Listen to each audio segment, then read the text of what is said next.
Hi, you beautiful New Zealanders. Well, today I'm going to be going with talking about the Treaty Principles Bill. And yesterday there was a hugely significant Prime Minister's press conference held in Parliament. And Sean Plunkett, one of New Zealand's most experienced journalists, was there. And he gives a fantastic commentary of what happened. So today we're going to look at that in light of the Treaty Principles Bill. Well, here's the press conference. It was the 11th of November 2024. Without doubt, this was one of the most revealing press conferences about our Prime Minister held to date. Here's the truth about Chris Luxon. At the beginning of this year, I produced a series of videos about Chris Luxon showing that he was what I called a closet activist. By this I mean that privately he is a person who holds four driving beliefs. From here on in, I'll just refer to these as the big four. 1. He supports the cause of activist Maori. 2. He has bought into the wrong idea that the treaty is a partnership. And 3. He is convinced that co-governance arrangements between Crown and Maori are a wonderful thing. And 4, that in 1840 Maori were diddled out of their land, and he is on a personal crusade to put the record straight. That's Chris Luxon. Okay, now, Chris knows full well that he can't come right out with all these four privately held beliefs because it would be far too controversial. But yesterday, at this press conference, cracks began to show in his facade. Now, you watch what happens here. Essentially, Chris has been living a double life. On the one hand, he says he came into politics, quote, to do the best for all New Zealanders. Now, you remember that in his pre-election mantra, that's all he was saying. So he never really revealed to voters what he was going to do when it came to Maori. But as time progressed, once he was in office, it gradually became obvious, to me at least, that he was driven, along with a desire to build a big, powerful economy, by the big four. People have said to me, oh, Chris is not an activist. Look, he disestablished the Maori Health Authority and scrapped Three Waters. Well, what's my answer to that? Well, these were done for economic reasons, to save money and to eliminate inefficiencies, but not for ideological reasons that had nothing to do with Maori. It was just for the economy. That is to say, they can't be interpreted as proof to show that Chris Luxon is not an activist. Essentially, our Prime Minister, as you would expect, is multitasking. He has a lot of plates flying around in the air. On the one hand, he wants to build a big, robust and vibrant economy. Without doubt, this is the top of his list of priorities, no doubt about that. But on a parallel track, and hugely important to him, are the big four. With this in mind, now let's listen to Sean Plunkett and his commentary on our Prime Minister and the press conference that was held on the 11th of November. Watch this. I'm not banned. I'm an accredited member of the press gallery, as is Ben Espiner, and I promised you yesterday, having looked, and now that we've seen the outline of the Treaty Principles Bill, I promised yesterday to go down to the press conference and ask Christopher Luxon, the Prime Minister, who had indicated it would not get support for national past affairs reading, what he didn't like. And I'll just remind you, the three fundamental principles of this bill are that, 1, the government has a right to govern, and these would be the new principles of the Treaty of Waitangi. The government has a right to govern all New Zealanders. 2, that where there might be exceptions or wiggle room around that, it would be in the pursuit of delivering to Hapu and iwi promises made or commitments made under the treaty at the time of the treaty. Okay, I have a little bit of a problem with this, with what Sean says, and this is my only criticism of his analysis.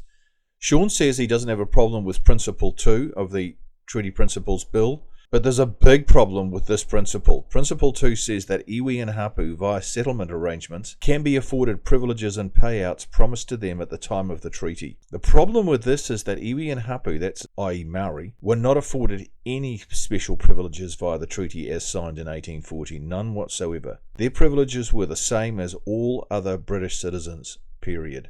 So let's carry on and see what Sean says.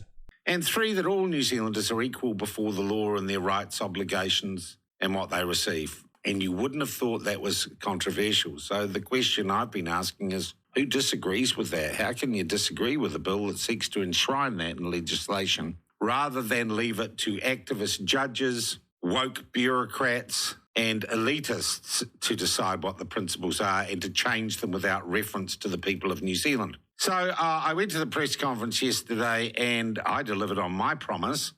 Here's what happened. For you, Prime Minister, you've made it clear again, you've reiterated that the Treaty Principles Bill will not proceed. Yep. Can you tell us if there's anything in that bill that you like or what you dislike most about it? No, there isn't anything I like. So the whole thing to you is a complete waste of time. I didn't support it in opposition. Our party didn't support it in opposition. As I've said many, many times before, we've come to a compromise. Neither National or ACT got what they wanted. We are supporting it to first reading, but there'll be no support from the National Party beyond that. We won't be changing our mind. So that's it. Nothing in there he likes. So we can presume that the National Party and Chris Luxon don't like the idea that they have the right to govern, that they are the government of New Zealand. So does he buy into two governments or shared government? But he doesn't like that. Nothing to like, remember, in the bill. Two, the idea that we should actually honour the treaty and give Papua New Guinea what was promised at the signing of the treaty. Doesn't like that, and doesn't like the idea that all New Zealanders are equal before the law. I thought it was a rather naive and rather inflexible position to take.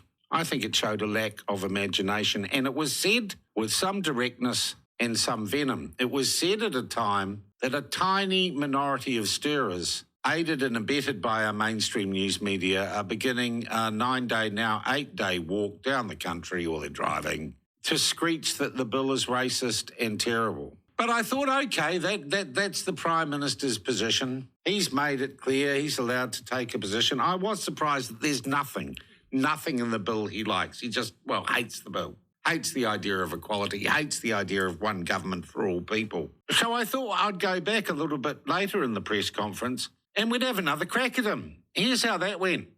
Evident that New Zealanders are happy with the principles of the treaty as they stand, how they have been arrived at, and how they are applied within our society? Well, there will be a range of views across New Zealand about the Treaty of Waitangi, as there has been for decades. Well, as I say, as there has been for decades, there's a range of views around the principles as well. But what I'd say to you is that the Treaty of Waitangi has been with us from the founding of this great country.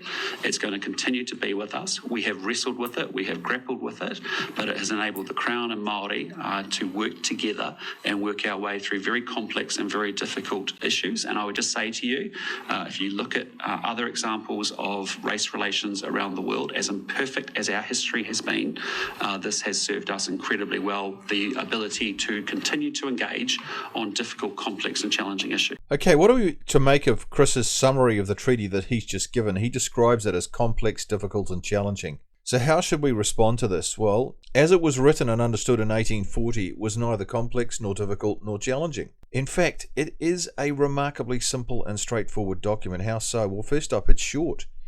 It does not even fill up an A4 page. The preamble of the treaty: the British promised to set up a government for Maori. In Article 1, Maori ceded sovereignty completely and forever. Article 2, Sentence 1, the British promised to protect Maori with respect to the possession of their land, dwellings and property. Article 2, Sentence 2, the British exclusively would buy Maori land. Article 3, Maori would be granted all the rights and privileges of being British citizens, i.e. they were made British citizens. In the affirmation, the chiefs acknowledged that they understood what they were signing up to. That's it. It's so simple. It's only been made complex, difficult and challenging by the activists over the past 50 years. People like Hugh Kāwharu and the introduction of treaty principles and the Treaty of Waitangi Act using the wrong version of the English copy of the treaty. And all the things that I've mentioned in the other videos have made it complex, difficult and challenging. Chris doesn't get this. It's obvious that he has not studied the history of the treaty at all. And what about the treaty principle bill would stop that happening in future? Well, from my point of view, as I said to you, it's not something we support. I think it's a very simplistic, my view, a very simplistic interpretation of the Treaty of Waitangi that has served us, I think, incredibly well. And to simplify it down in the way through a piece of legislation like this, I think is a disservice to the treaty. Oh my goodness, this is a wow moment. Well, let's unpack this. Earlier he says that there is absolutely nothing he likes about Seymour's bill. The bill is promoting, let's just remember that the government is supreme and that we can only have one government, that's Principle 1. Principle 2, that Maori can have special rights if Parliament sees fit, that's Principle 2. And Principle 3, that before the law all people are equal. So that's it. Yeah, Chris is saying, quote, well, not quote, but summarising, I don't like any of these things. I don't think the treaty mandates any of these things, none of them. There is nothing I like about the bill. Nothing. Can you believe this? Conclusion, we have one crazy mixed up Prime Minister who has not a clue what he is talking about when it comes to the treaty and the Treaty Principles Bill. Oh my goodness, this is absolutely crazy stuff from him. Amazing. He also went on to say he might go down and talk to the Hikoi people. And what really became clear is Christopher Luxon would rather be out marching with the Maori activists than supporting David Seymour, his coalition partner. You know what? But it gets worse. Sean says that from what Luxon said at the press conference, Luxon would rather be supporting the activists on their hikoi than supporting Seymour's bill. Can you believe that? Well, this is telling. Why? Well, let's go back to the Big Four. Remember the Big Four? I said at the beginning of this video that privately, Luxon is a person who holds forward-driving beliefs, which I call the Big Four. He supports the cause of the Maori activists. He has bought into the wrong idea that the treaty is a partnership. He is convinced that co-governance arrangements between Crown and the Maori are a wonderful thing. And number 4, that in 1840 Maori were diddled out of their land, and he is on a personal crusade to put the record straight. This press conference and what Chris said is solid proof that I am right. So this is what the activists want. Now you match this up with Chris Luxon. Activists want a dual government, a Maori parliament for Maori and a parliament for the rest of us. So this is why Luxon does not like Seymour's Principle 1. Maori activists want special privileges for Maori, quote, as of right. They don't want Parliament to decide what rights they get and don't get. So this is why Luxon does not support David Seymour's Principle 2. Maori activists don't want all people to be treated equally. They want special status and to be treated as a special people, just like we have today. They want a continuation of a two-tiered society. So this is why Luxon does not support David Seymour's Principle 3. You get it? So there's only one conclusion. It's beyond doubt that Chris Luxon, our Prime Minister, is an activist. It's neither fair nor right that he is privately promoting apartheid, racism, separatism, and a two-tier society. The New Zealand public deserves transparency, openness, and honesty, don't we? Don't we want that from our PM? Heck yeah. What's one good thing, a great thing that's come out of this press conference? Well, we now know for certain why Luxon and National are not supporting David Seymour's Treaty Principles Bill. It's out. To find this out is gold. Honestly, it's pure gold, because we've got something to work with now. Now we really know who we have as a Prime Minister. And that's got to be a good thing, mate. And it was a very, very strong repudiation of the idea that we need to get a handle on this. Now, I do not speak for you. I can read a political poll, but I do want to hear from you in the course of the morning if that's what you voted for, if you voted National. Because what Luxon's saying is he is happy with the way things are as regards the principle of the treaty. He is happy that the people of New Zealand, the vast majority of us, do not get a say in creating a world where real estate agents have to learn tikanga Māori or they'll be deregistered.